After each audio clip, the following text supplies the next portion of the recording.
supaya kami tahu bahwa firman-Mu itu segala-galanya buat kami. Firman-Mu itu menjadi kekuatan buat kami. Semua akan berlalu, tapi firman-Mu akan kekal selama-lamanya. Kami sandarkan seluruh kehidupan kami kepadamu sepenuhnya. Urapi hamba-Mu yang akan sampaikan isi hati-Mu. Demi nama Tuhan Yesus Kristus, haleluya. Amin. Silakan duduk. Shalom Bapak Ibu. Hari ini saya akan menyampaikan materi dalam 30 menit. Ini menjadi beban buat saya. Saya akan bicara tentang teodisi. Nanti kita akan ngerti apa itu teodisi. Meskipun di dalam praktek kehidupan, kalau kita sudah mempertanyakan Tuhan, dan kita bertanya mengapa ini terjadi dengan saya, mengapa persoalan ini ada di dalam kehidupan saya, tanpa sadar sebenarnya kita masuk dalam ranah teodisi. Kalau saya mengajar di kelas STT dan mahasiswa banyak memberikan pertanyaan-pertanyaan, saya bisa jawab saudara. Kalaupun saya tidak bisa jawab saat itu, saya akan buat PR, saya akan cari referensi, saya pasti menemukan jawaban dari pertanyaan para mahasiswa. Tapi kalau saya berada di sebuah tempat yang bernama Adiasa, seorang ibu yang baru saja kehilangan anaknya satu-satunya, meninggal dalam usia muda, kecelakaan, dan dia sedang berdiri duduk bersama dengan saya. Dengan menangis dia bertanya kepada saya, kenapa Tuhan ambil anakku? Satu-satunya anak yang dia miliki. Dan dia adalah seorang janda. Saya mencoba dengan teologi saya untuk menjawab. Dulu saya mencoba demikian. Tapi saya sadar, Tuhan, ini jawaban bukan milik kami. Ini jawaban hanya milik Tuhan yang bisa menjawab. Hanya Engkau yang mengerti, hanya Engkau yang paham. Apa jawaban dari ibu yang bertanya ini? Atau saya berada di sebuah rumah sakit, mendampingi besok seorang suami yang menunggu istrinya. Dia sakit kanker di stadium akhir dan dokter bilang usianya tinggal beberapa bulan.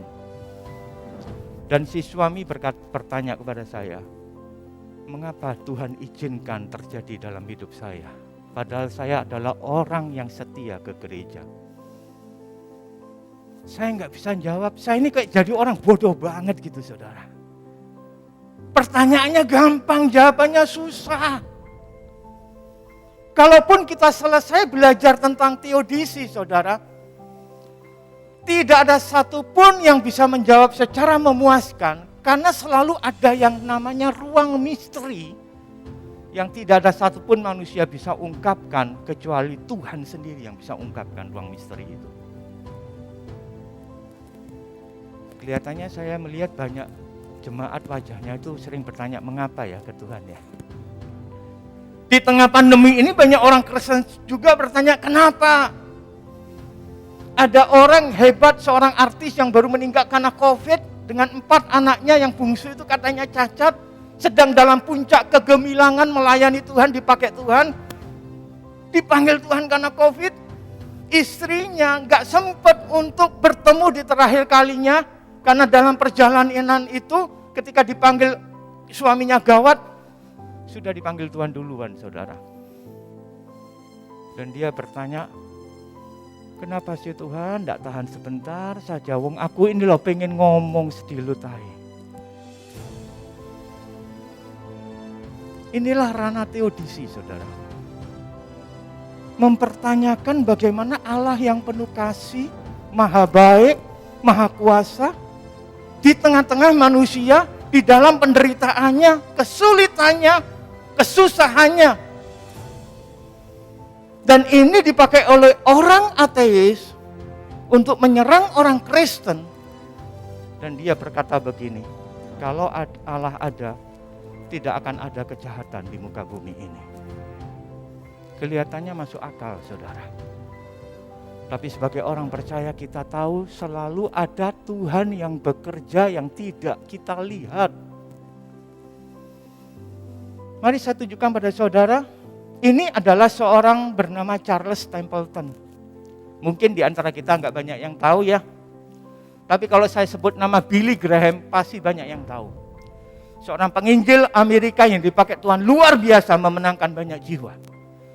Dan Charles Templeton ini adalah teman sepelayanan Billy Graham.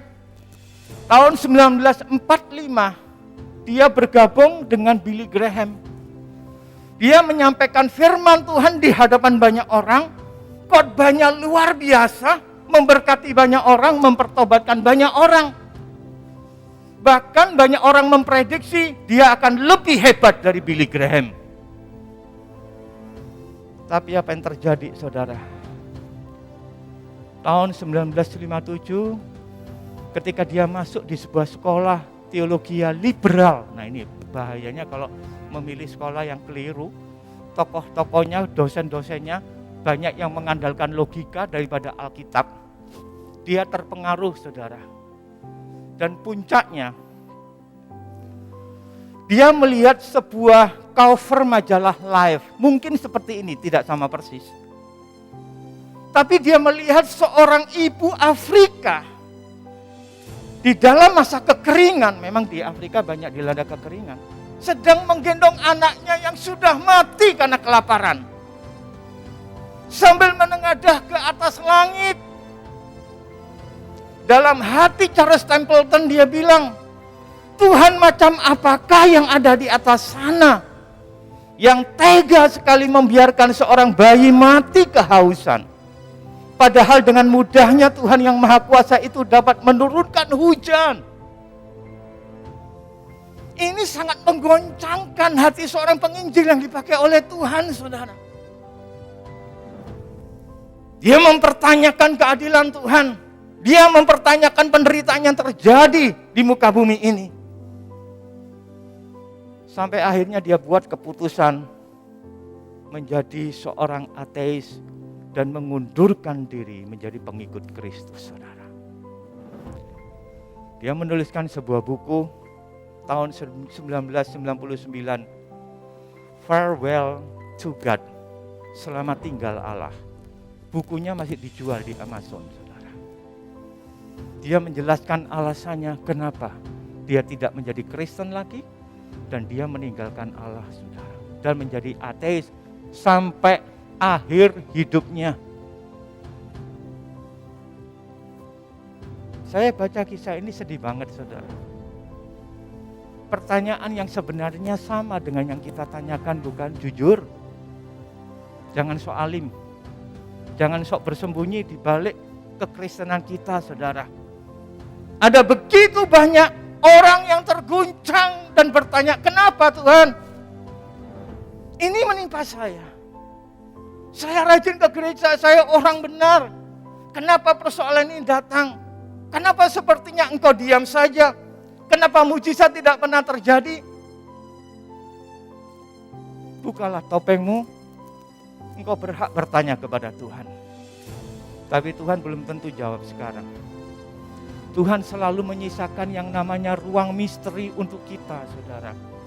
Yang mungkin tidak akan pernah kita pahami seumur hidup kita sampai kita ketemu dengan Dia.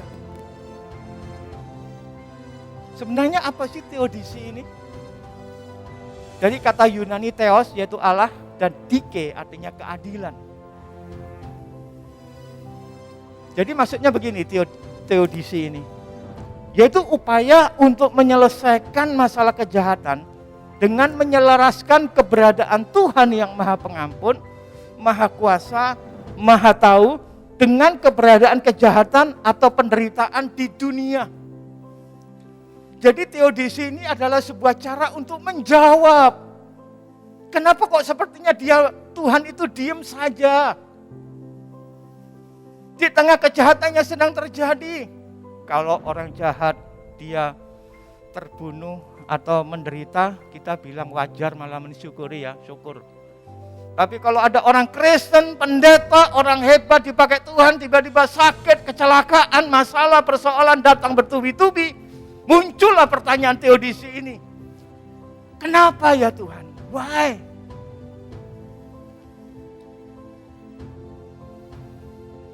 Dalam konsep Tuhan yang personal, ya, Tuhan itu punya sifat-sifat maha baik, maha kuasa. Nah, jika Tuhan itu maha baik, maha kuasa, mengapa di dunia ada bencana, ada kejahatan, penderitaan, keburukan, setan, iblis, penjahat, peperangan, dan sebagainya? Kenapa? Katanya maha baik, katanya maha kasih.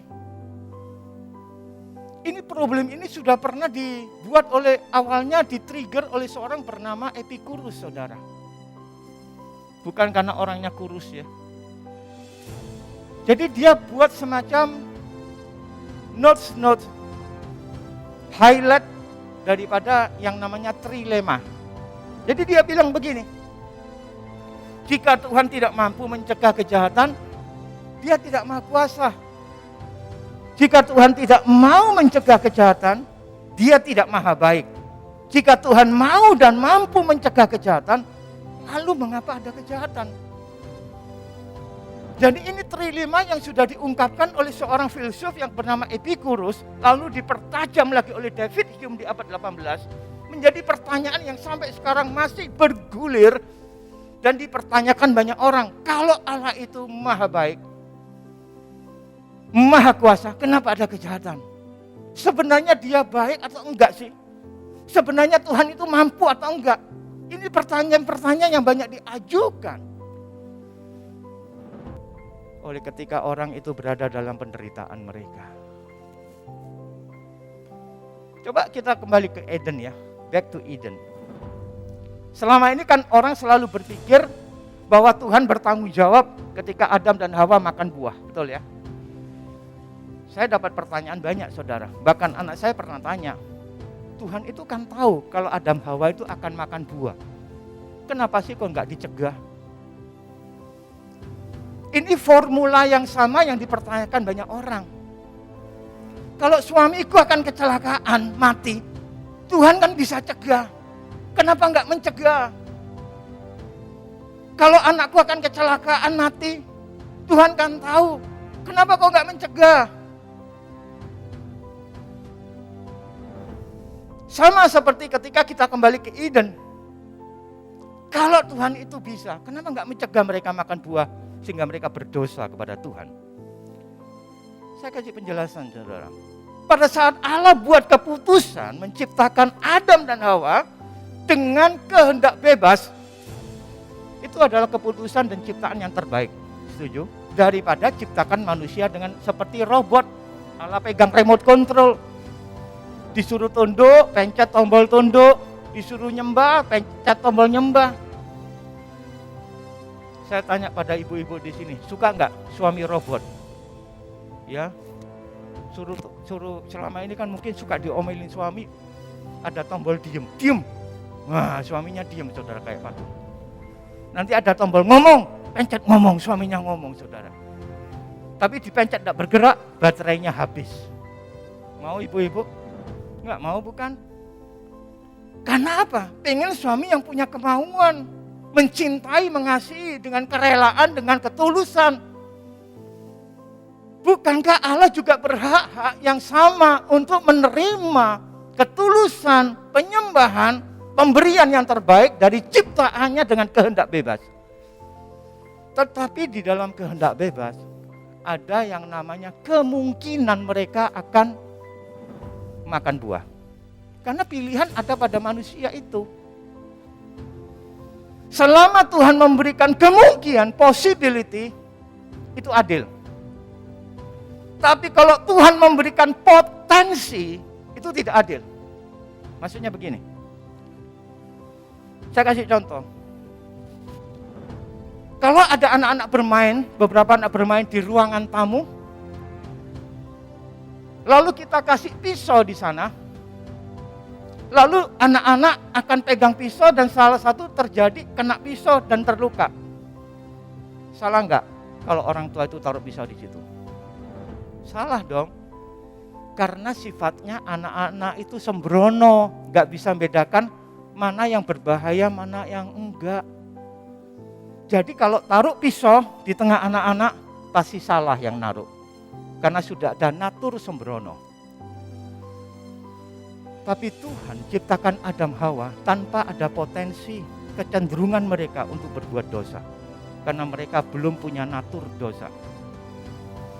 Jadi Allah nggak bisa dipersalahkan.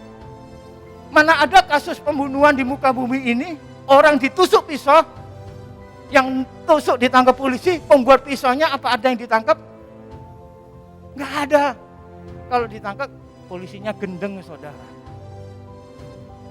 Karena penciptanya, pisau itu nggak pernah bermaksud untuk membunuh.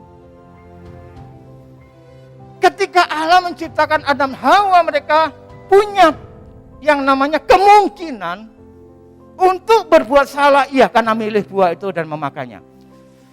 Tapi selama Allah tidak menciptakan dan memberikan potensi, Allah tidak bisa dipersalahkan. Paham ya? Sedikit mikir hari ini, saudara. Nah, jawaban teodisi yang paling jelas menurut saya ada di Yohanes pasal 9. Di ayat 1 dan 2 dikatakan, waktu Yesus sedang lewat, ia melihat seorang yang buta sejak lahirnya. Murid-muridnya bertanya kepadanya, Rabi, siapakah yang berbuat dosa, orang ini sendiri atau orang tuanya sehingga ia dilahirkan buta? Ini pertanyaan teodisi, saudara. Kenapa? Mempertanyakan siapa yang salah. Anak lahir cacat, siapa yang salah? Orang tuanya kah atau orang itu sendiri? Di zaman itu, zaman Yesus, orang Yahudi punya 3 pandangan, saudara. Dosa itu berasal. Yang pertama dari Adam, yang kedua dari orang tua, yang ketiga ada dosa pribadi. Masing-masing ada referensi ayatnya yang mereka pakai untuk menafsirkan. Saya tidak akan bahas satu persatu, waktunya habis.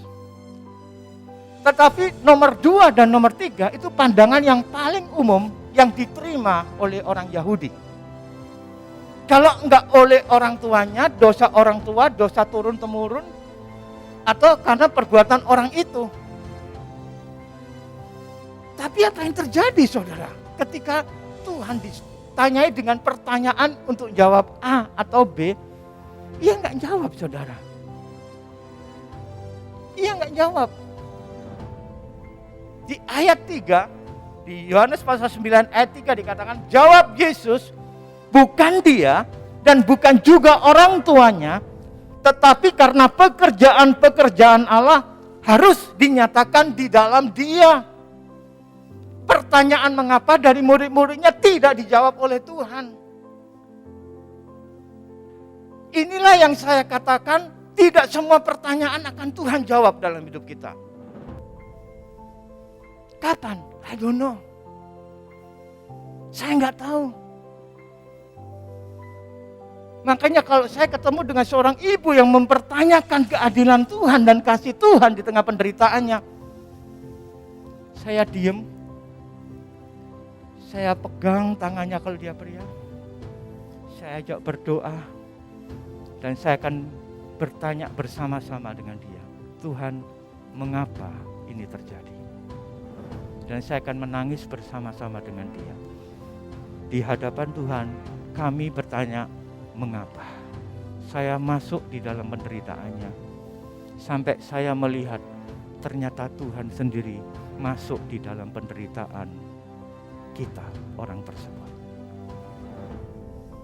Jawaban yang paling memuaskan adalah ketika mata kita bisa melihat Allah hadir dan ada dan ikut merasakan penderitaan kita.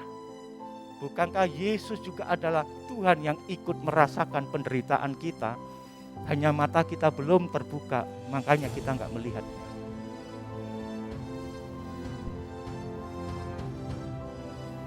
Jawabannya ada di dalam pekerjaan-pekerjaan Allah, ya. Ini Yohanes 9 ayat 3 tadi. Supaya apa? Supaya pekerjaan-pekerjaan Allah harus dinyatakan di dalam dia. Jawaban Yesus ini jawaban yang lebih hebat saudara. Lebih dahsyat daripada pertanyaannya. Lalu apakah pekerjaan-pekerjaan Allah itu saudara? Yuk kita lihat ya. Pondasi awal untuk kita bisa menerima atau orang buta itu bisa melihat pekerjaan-pekerjaan Allah, dia harus taat. Makanya Tuhan melihat orang itu buta tanpa ada permintaan, dipanggil, lalu Tuhan meludah ke tanah, membuat semacam lempung begitu dalam bahasa Jawa, dioleskan ke mata orang buta itu. Ini tindakan yang absurd dan enggak masuk akal. Tidak ada metode kesembuhan. Bahkan di antara orang Yahudi seperti itu akan membuat orang itu semakin parah butanya, saudara. Ada yang berkata memang Tuhan sengaja karena itu hari Sabat. Sengaja menunjukkan bahwa dia adalah Tuhan atas hari Sabat. Oke, boleh juga tafsiran seperti itu. Tapi saya lebih melihat esensinya begini, saudara. Dia diajak dan dipanggil untuk sebuah ketaatan. Kenapa? Karena ketika orang buta itu selesai diolesi oleh tanah liat yang bercampur dengan ludah Tuhan, lalu berkata, pergilah ke kolam Siloam. Dan penekanan di Injil Yohanes artinya yang diutus. Coba saudara bayangkan orang buta disuruh pergi ke kolam Siloam, saudara. Dan dia sedang berjalan di dalam kebutaannya. Dia bisa memutuskan untuk tidak mengikuti Tuhan. Karena cara Tuhan aneh. Dia merasakan kok dia naruh sesuatu di mata saya. Dia bisa berhenti untuk tidak melanjutkan untuk taat. Betul? Atau ketika dia sedang berjalan ke kolam Siloam, dia bisa berhenti di tengah jalan, lalu memutuskan untuk tidak taat. Betul?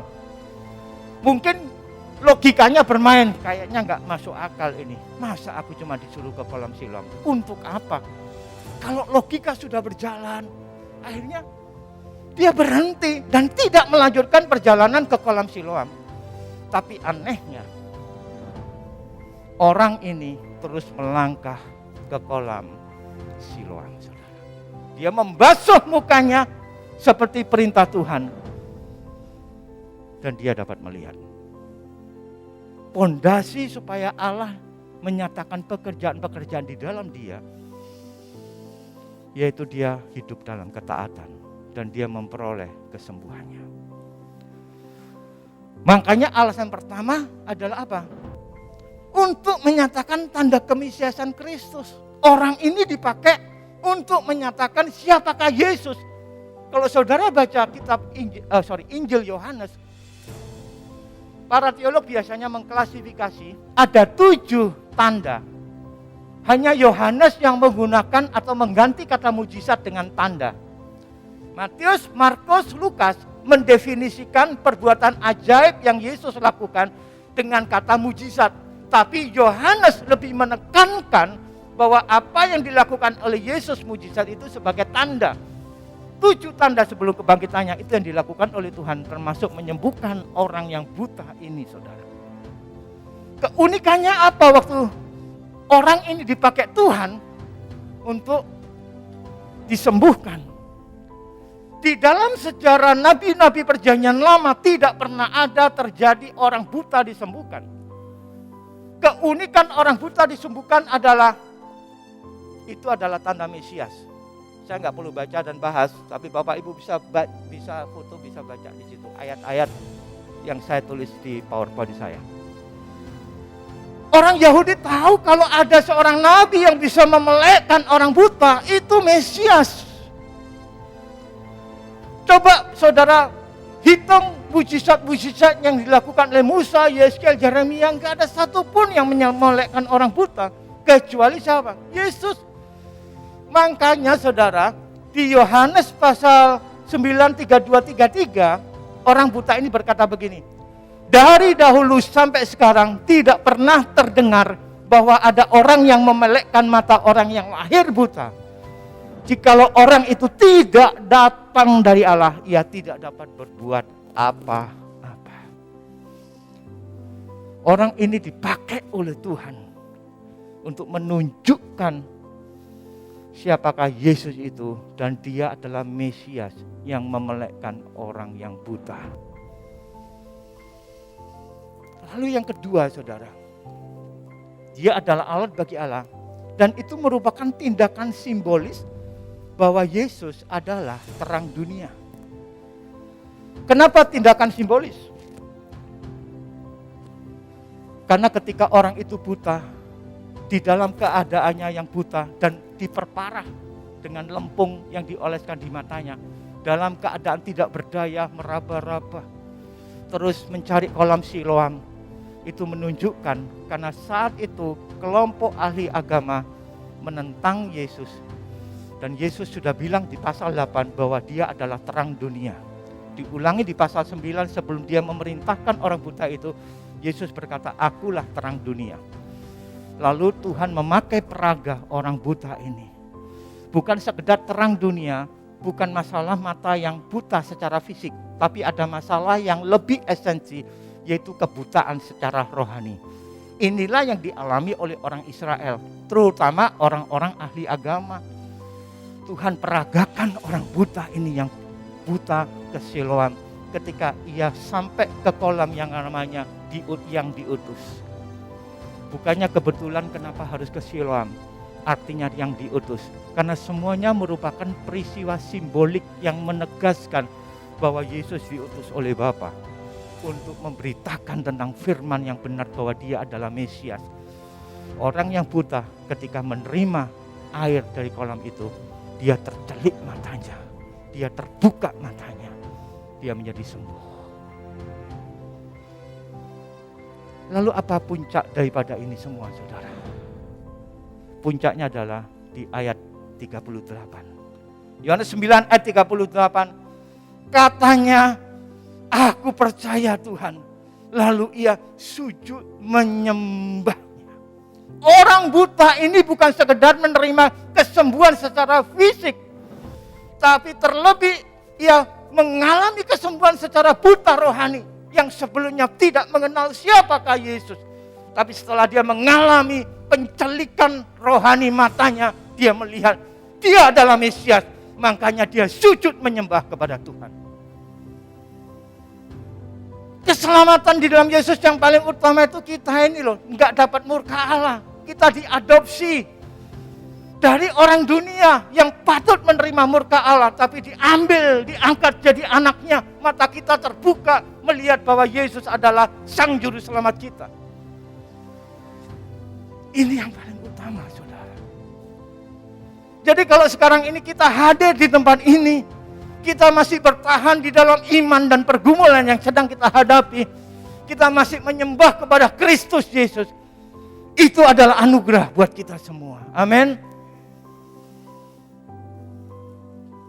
Saya buat quote, saudara. Bentar lagi saya selesai. Kebahagiaanmu tidak akan tercapai ketika kakimu berhenti melangkah. Sebuah perjalanan akan dilalui, tapi tidak akan pernah sampai kepada tujuan ketika engkau mengambil keputusan untuk menyerah di tengah jalan dan engkau berhenti. Oh, tinggal sedikit lagi, yuk bertahan di dalam iman kita. Sepanjang perjalanan kita bertanya, mengapa Tuhan? Mengapa? Mengapa ini terjadi? Mengapa hidup saya seperti ini? Mengapa? Tetap bertahan di dalam anugerah. Terus jalan. Sampai suatu saat Sang Juru Selamat akan menemuimu. Yesus Kristus pengharapan kita yang sejati. Seluruh kesusahanmu akan diangkat. Air matamu akan dihapuskan. Kita akan kekal tinggal bersama-sama dengan Dia selama-lamanya. Pengharapan buat kita, saudara. Jangan pernah menyerah dalam kehidupan ini. Amin. Jangan pernah engkau berhenti. Jalan terus bersama Kristus. Banyak pertanyaan, iya. Akan selalu ada ruang misteri yang gak bisa dijawab. Suatu saat engkau akan paham. Tetap bertahan di dalam Dia. Saudara dan saya mungkin gak dijawab pertanyaan kita. Mengapa? Tapi Tuhan katakan terus melangkah. Melangkah di dalam tangan Tuhan yang menggandeng kita. Sampai suatu saat akan jelas dan clear. Ternyata Tuhan itu sungguh luar biasa buat kita.